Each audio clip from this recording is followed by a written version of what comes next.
Hello. In the previous video, we had seen how a attacker, essentially an unauthorized user of the system, could cause his own code to execute in the system by exploiting what was known as a buffer overflow bug. So, we had seen, at least we had created such a buffer overflow bug and shown how the attacker could create his exploit code and run that exploit code, which created a shell in the system. So, this particular example was an application based example in the user space, but very similar kind of exploits can be written in the operating system. So, what we will be seeing in this video are techniques of how this buffer overflow vulnerability is overcome, and also how the attack has progressed over the years and evolved over the years to make more powerful attacks in order to overcome these protections. The first and the most obvious way to prevent the buffer overflow attack which occurs in the stack is by making the stack pages non-executable. What we've seen is that the attacker would force the CPU to execute an exploit code which is also present in the stack. So, for instance, over here, this buffer which is defined on the stack also contained the exploit code, and the string copy was executed in such a way that after string copy completed its execution, it would cause the exploit code, that is the shell code which is present on the stack, to be executed. So, one obvious way to prevent this attack is to make the stack pages non-executable. So, and this is what is done in systems that are used these days. So, if you would actually run this particular program on your Intel systems, and instead of getting the exploit code to execute, you would get a segmentation fault. This would be caused because the program is trying to execute some instructions onto the stack. In Intel machines, an NX bit is present in the page tables to mark the stack as non-executable. While this works for most of the programs, that is, in most programs it is a added benefit, but the problem is some programs, even though they may not be malicious, require to execute from the stack. So, these programs need to execute from the stack in order to function properly. Therefore, setting the NX bit is not always very beneficial for all programs. So, the next thing we are going to ask ourselves is that if we make the stack as non-executable, will it completely prevent buffer overflow attacks? And in fact, it does not. Over the years, buffer overflow attacks have evolved to something known as the return-to-libc attacks, which could be used even on systems which have a non-executable stack. So, let us see in very brief how a return-to-libc attack works. So, essentially what we have done when we try to overflow the buffer in the stack is that we had the exploit code present onto the stack, and we had replaced the valid return address with the address of the buffer. Now, this did not work for us in modern day systems because the stack was set to non-executable. So, let us look at how return-to-libc works in spite of having the non-executable stack, that is, in spite of having the NX bit set. So, what the return-to-libc does is that instead of forcing the return address to branch to a location within the stack, it forces the return address to go to some other location containing some other function. Let us say this function is F1. So, what is filled onto the stack through a buffer overflow is a pointer to F1. Therefore, when the function completes executing, the return address taken from here is a pointer to F1, and therefore, the CPU is forced to execute this function F1. Now, the next question is, what is this function F1? So, one thing is certain, that this function cannot be the attacker's own exploit code. So, it has to be some valid function which is already present in the code segment and which has the permission to execute. So, what would this function F1 be?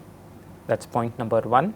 And point number 2 is, how will an attacker use a normal function which is present in the program to do something malicious, such as to run an exploit code. There are various ways in which the function F1 can be implemented, but what we will see today is the function F1 implemented using this particular function called system. Now, system is a function which is present in the library called libc, and what it does is that it takes a character pointer to a string which would take an executable. So, the string which is passed to system takes an executable name, and when executed it would essentially execute this particular program. So, in this particular example, what system would do is that it would execute the bash shell, thereby creating a bash shell. Now, libc is a library which is used by most programs. So, even a normal hello world program that you write would quite likely use the libc library. So, what this means is that in your process's address space there is the function system. So, what the attacker would need to do now is to just identify in your process's address space where the system function resides. Next, he needs to somehow pass an argument to this in order to run a program. So, suppose let us say, if we are continuing the example what we seen in the previous video, where the attacker creates an exploit which executes a shell. So, in this case also, if the attacker wants to execute the same shell, then in addition to finding the system's function's address in the memory space, the attacker would somehow needs to pass this particular string /bin/sh as a parameter to the system. So, this means that the attacker would need to find an address that points to the string /bin/sh. So, what is typically done is have a stack frame something like this, where the return address, or rather the valid return address, is replaced by F1 pointer, which is a pointer to the system function which is present in libc. And if your program uses the dynamically linked library libc, then such an address will be valid. Second, what the attacker needs to do is to pass an argument to the system function which essentially has an executable name. So, essentially somewhere in your address space, the attacker needs to find this particular string being present, that is /bin/bash or /bin/sh, and fill in the stack with a pointer to this particular string. So, essentially it requires two things. One is the return address in the stack to be modified with the address of the system call which is present in libc, and also the parameter passed to libc should be present onto the stack. So, in this case it is a shell pointer which points to this particular string /bin/bash. So, once this is done, when the function returns, instead of returning to the valid address, it is going to cause the CPU to execute this particular system. Now, during this process also the pointer to this particular shell /bin/bash would be considered in the system call, and it would result in a shell being formed. So, from this shell the attacker could then spawn various other things and run his own programs. So, in this way the return to libc attack works in spite of having a stack which is non-executable. So, note that we are not executing any of these instructions, we are just reading and writing to the stack, while the real execution occurs in the code segment itself by the function system. Now, the limitation of the return to libc is that it is extremely difficult to execute some arbitrary code. So, we had seen one example of how the attacker could execute a shell, but the amount that an attacker could do with a return to libc type of attack is very limited, and therefore the attacks over the period of time have evolved to some things more stronger, and more recently there is something known as the return oriented programming attacks. So, this is one of the most powerful attacks that are known which utilize buffer overflows. So, this is also applicable for systems which have non-executable stack. The return oriented program, or also for short known as the ROP attack, was discovered by Havoy Kasham in the Stanford University, and it allows any arbitrary computation or any arbitrary code to be injected into the program in spite of having a non-executable stack. So, let us see with a very small example how this thing works. So, let us say that the code that the attacker wants to execute is given by these set of assembly lines. So, essentially if the attacker manages to execute these assembly code, then his job is done. He will be able to run whatever exploit he wants. Now, what the ROP attack does is use something known as the gadget. Now, gadgets essentially mean splitting this particular code or the payload as it is called into small components which are known as gadgets. So, it has been shown that a variety of different payloads could be executed just by using gadgets, and therefore, we could have a variety of different exploit codes that have been used by the attacker. So, let us see what a gadget is.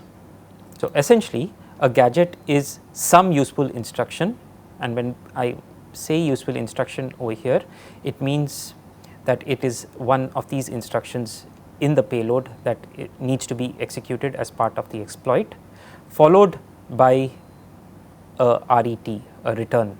So, RET, as you know, in the Intel instruction set, it means the return from the particular function. So, this very simple thing is what is a gadget. So, now what the attacker needs to do is, corresponding to the payload that he wants to execute, he needs to scan the entire binary code of the executable in order to find such useful gadgets. So, for instance, if we take this particular payload, the attacker may find that somewhere in the program's binary, that is among all the instructions that are present, there is this particular gadget present which does almost the same thing what is required.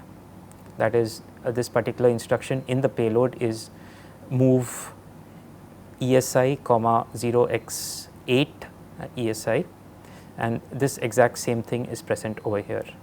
Similarly, what the attacker would do is he would scan the other parts of the program binary in order to find more such gadgets. So, the second line in the payload is present in the gadget 2, the third line is present here, and so on. So, he essentially what he would do is force this payload to execute by using gadgets. So, what he is going to overflow the stack with is a chain of gadgets. So, essentially the stack is going to contain G1, then G2, G3 and G4. So, these gadgets are, or the addresses to these gadgets are organized in such a way that when the first valid return address is met, instead of finding the valid return address, the address of gadget 1 is found, and as a result this instruction corresponding to gadget 1 is executed, and then there is a return, and the stack is arranged in such a way that gadget 2 will then execute, then gadget 3, gadget 4 and so on. So, in total, although the instructions are not in contiguous locations, what the attacker has managed to do is he has managed to execute all these instructions. So, in this way he is able to execute his payload, and it has been shown that a large set of such gadgets are feasible in programs. So, other precautions for buffer overflows is to use a programming language such as Java, which automatically check array bounds. So, this will ensure that no array is accessed out of its limits. Another way is to use more secure libraries. For example, the C11 specification annexure K specifies these secure libraries to be used. So, for example, the get s underscore s, string copy underscore s, string n copy underscore s. So, all these have the same functionality as the standard functions that we use, but these functions are secure and would prevent buffer overflows. Another popular use to prevent buffer overflows is by the use of canaries. So, a canary is a known pseudo random value which is placed onto the stack in order to detect buffer overflows. What is done is that at the start of the function, a canary is inserted onto the stack, push some canary value onto the stack as shown over here. So, in addition to the parameters, the return address, the frame pointer, we have now a canary also, and just before returning or leaving the function, the canary is checked to find out whether it is modified. Now, if a buffer overflow occurred, then as we know, the buffer overflow would modify the addresses in the stack, and as a result the canary value would be modified, and therefore we would be able to detect a change in the canary value if a buffer overflow occurred, and therefore we will be able to perhaps stop the program. So, in these days, in recent versions of the GCC compiler, such canaries are implemented by default. So, this being said, the entire use of canary is evaded if the canary value is known. That is, if the attacker manages to know what the canary value is used, then he could just change or set this value of canary in such a way that this canary is not changed at all, and therefore its use is limited. Another way to prevent this particular attack is something known as the address space randomization, or ASLR. In this particular countermeasure technique, it uses the fact that the attackers need to know specific locations in the code.